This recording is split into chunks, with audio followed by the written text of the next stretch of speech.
အခုတင်ပြတဲ့ငယ်စာကတော့ဒီ menu bar ထဲမှာတစ်ခုဖြစ်တဲ့ select menu အကြောင်းကိုသင်ကျင်တာဖြစ်ပါတယ်။အရင်ဦးဆုံး select ထဲမှာရှိနေတဲ့ all ကိုနှိပ်လိုက်မယ်ဆိုရင်အမားတို့အခုဖွင့်ထားတဲ့ image တစ်ခုလုံးကိုသူက selection ပေးလိုက်တာဖြစ်ပါတယ်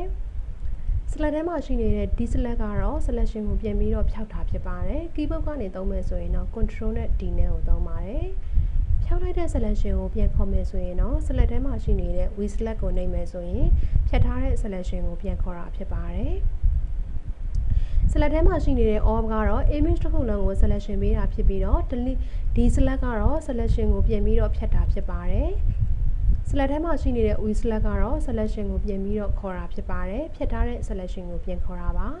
။အဲ့တော့မတို့ဒီမှာ select menu ကိုသုံးမယ်ဆိုရင်တော့သူ့ရဲ့ select tool လေးတွေနဲ့တွဲပြီးတော့သုံးလို့ရပါတယ်။အခုဒီမှာအမက quick selection tool ကိုယူပြီးတော့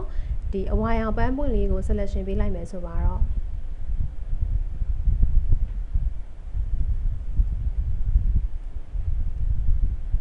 သူ့ကိုရွှေ့ကျင်နေဆိုရင်မကဒီမှာ move tool လေးကိုတစ်ချက်နှိပ်လိုက်ပါမယ်ပြီးရင်သူ့ကိုဒီမှာလာပြီးတော့ရွှေ့ကြည့်လိုက်ပါမယ်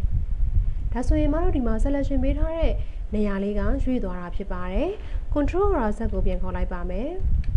တကယ်လို့သာ select ထဲမှာရှိနေတဲ့ inverse ကိုတစ်ချက်နှိပ်လိုက်မယ်ဆိုလို့ရှိရင်သူကအခု selection ယူထားတဲ့ area ရဲ့အပြင် selection ကိုပြန်ယူလိုက်တာဖြစ်ပါတယ်အဲ့တော့မတို့ဒီမှာ mouse နဲ့ဖိပြီးတော့ရွှေ့လိုက်မယ်ဆိုလို့ရှိရင်